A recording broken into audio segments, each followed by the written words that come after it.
Bismillahirrahmanirrahim. Assalamualaikum warahmatullahi wabarakatuh.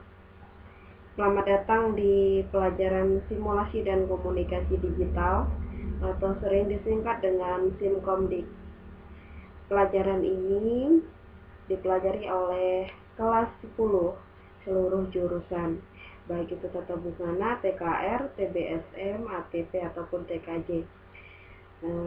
Ini merupakan pertemuan pertama kita. Sebelumnya, saya memperkenalkan, nama saya Komariah ST. Saya dipercaya untuk mengajar di mata pelajaran Simkomdik. Pada pertemuan pertama kita,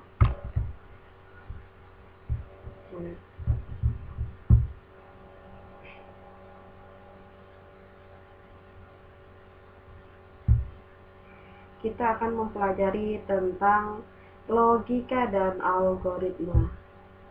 Ya, apa itu logika?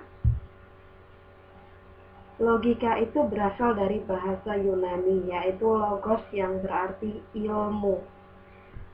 Atau arti lain yaitu kemampuan seorang manusia untuk berpikir dengan akal tentang suatu permasalahan yang menghasilkan kebenaran yang dapat diterima oleh akal.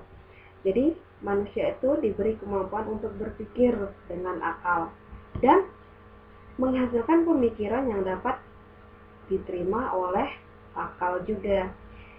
Ya, ilmu yang mengajarkan cara berpikir untuk melakukan kegiatan dengan tujuan tertentu. Apa manfaat belajar logika? Yang pertama, menjaga supaya kita selalu berpikir benar menggunakan asas-asas sistematis. Yang kedua, membuat daya pikir menjadi lebih tajam dan menjadikannya lebih berkembang. Yang ketiga, membuat setiap orang berpikir cermat, objektif, dan efektif dalam berkomunikasi.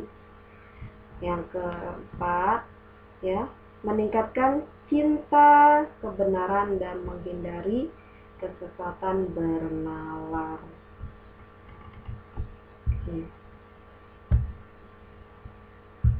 Lanjut, algoritma.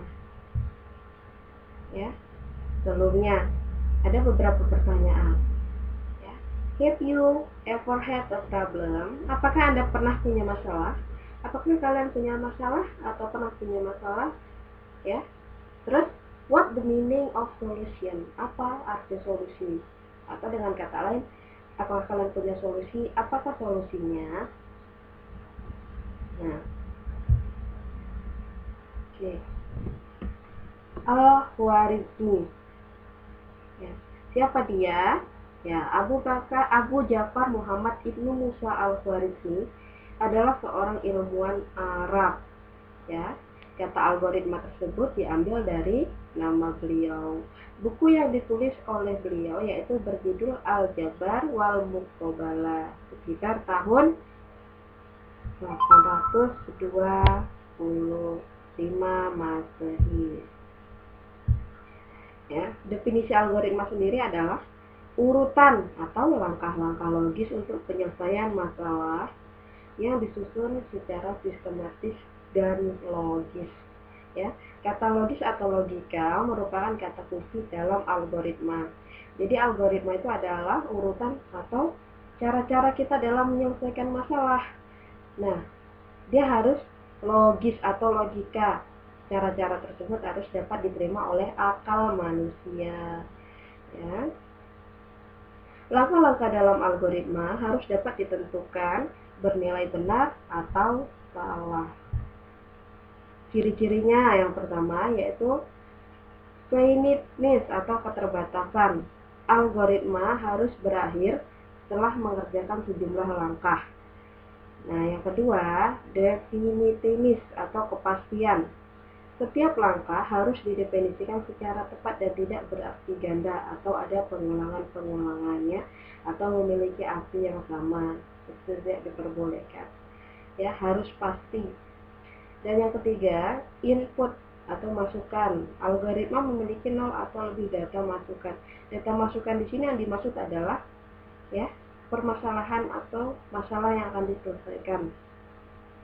Nah, hal-hal yang digunakan untuk menyelesaikan masalah tersebut itu apa? Yang keempat, output atau keluaran. Ya, ini hasil atau hasil dari penyelesaian masalah tadi. 5. Effectiveness atau efektivitas. Algoritma harus terampil atau efektif. Langkah-langkah algoritma dikerjakan dalam waktu yang wajar, tidak terlalu lama dan tidak terlalu cepat. Nah, contohnya kalau dalam kehidupan sehari-hari ini kita punya masalah, apa sih masalahnya? Yaitu bagaimana cara membuat kopi, ya, membuat kopi manis. Ya, algoritmanya yang pertama, siapkan gelas. Kedua, masukkan kopi ke dalam gelas. Ketiga, masukkan gula ke dalam gelas. Yang keempat, tuangkan air panas ke dalam gelas yang sudah berisi gula dan kopi. 5. Aduk. 6. Cicipi. 7. Jika kurang manis, tambahkan gula secukupnya. 8. Cicipi kembali. 9. Jika dirasa sudah pas, maka kopi siap untuk dinikmati. Itulah contoh algoritma atau urutan-urutan untuk menyelesaikan masalah. Ya, masalahnya apa? Ya, ini masalahnya adalah cara membuat kopi. Nah, terus kalau kita udah bikin algoritma, bagaimana sih cara mengkomunikasikannya? Ya, yang pertama, atau mengkomunikasikan itu adalah cara menerapkan, ya. Untuk di dunia komputer itu ada procedure code, ada bagian alir atau flowchart, atau bahasa pemrograman. Itu 3 cara untuk mengkomunikasikan algoritma. Nah, yang akan kita bahas terlebih dahulu yaitu tentang flowchart atau diagram alir. Ya, notasi algoritma yang paling banyak itu digunakan adalah flowchart. Karena apa? Bentuknya yang sederhana dan mudah dipahami. Jadi kalau pakai flowchart itu mudah dipahami, ya. Terus flowchart atau diagram alir itu merupakan gambaran secara grafik, ya, dari langkah-langkah pemecahan masalah yang harus diikuti oleh pemproses. Flowchart sendiri terdiri atas sekumpulan simbol di mana masing-masing simbol menggambarkan kegiatan tertentu. Ya, jadi flowchart itu terdiri dari simbol-simbol, tapi simbol-simbol itu punya masing-masing artinya. Ya, flowchart diawali dengan penerimaan masukan. Ya, jadi flowchart tadi kan untuk menyelesaikan masalah, berarti harus ada masukan datanya yang akan diproses dan menghasilkan hasil atau informasi terakhir.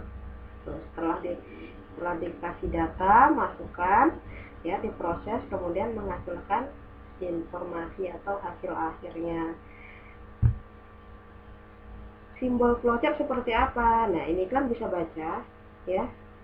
Masing-masing simbol itu ada kegunaannya. Contohnya nih, contoh untuk flowchart itu sendiri, ya. Contoh berikut bisa digunakan untuk lebih mengerti perbedaan kegunaan simbol-simbol tersebut. Misalnya, kita ingin mencari jumlah 2 bilangan, maka flowchartnya adalah sebagai berikut. Nah, itu ada kata mulai. Dimulai itu adalah simbolnya itu, ya, bisa diperhatikan. Nah, terus ada tanda panah, itu adalah tanda penghubung. Kalian bisa melihat arti-arti simbol ini di simbol-simbol flowchart yang sebelumnya, ya. Terus selanjutnya ada kayak jajar genjang, itu berfungsi sebagai masukan. Masukan itu apa? Data yang akan diolah, ya. Berarti kalau ingin mencari jumlah 2 bilangan, misalnya C sama dengan A tambah B, yang harus dicari adalah C, maka data yang harus ada adalah A dan B, itu berada di masukan. Terus selanjutnya diproses. Proses itu adalah untuk mengolah apa tadi? Rumusnya kan C sama dengan A tambah B, ya. Dan hasilnya adalah keluaran hasil C. Terakhir adalah selesai.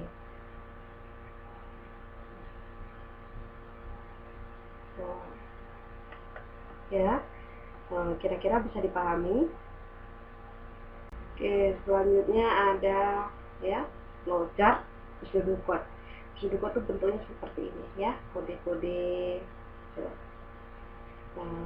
Nah, selanjutnya itu ada bahasa pemrograman.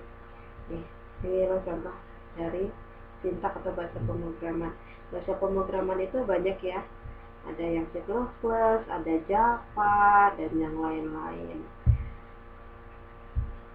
Nah, untuk tugas ya, setelah saya jelaskan tadi ya, saya harap kalau anak-anak ibu semuanya bisa memahami.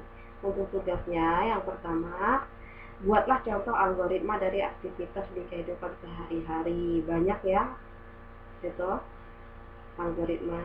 Misalnya example itu adalah cara menanak nasi atau apalah ya, dari kehidupan sehari-hari kalian. Kalau dari jurusan juga bisa, misalnya TPSE yang bicara memperbaiki sepeda motor, atau TKR-nya cara memperbaiki mobil. Begitu juga dengan TKJ, TB, ATP ya. Yang kedua, soal kedua itu ada buatlah flowchart untuk mencari luas dari sebuah persegi panjang. Kalau contoh tadi itu adalah mencari hasil dua bilangan ya. Kalau yang ini adalah mencari luas dari sebuah persegi panjang, di mana rumusnya itu adalah apa? Di SMP udah pernah belajar kan ya, rumusnya yaitu luas sama dengan panjang kali lebar. Berarti yang harus dicari adalah luas. Permasalahannya di sini adalah untuk mencari luas. Data-datanya apa? Ya, panjangnya berapa, lebarnya berapa ya.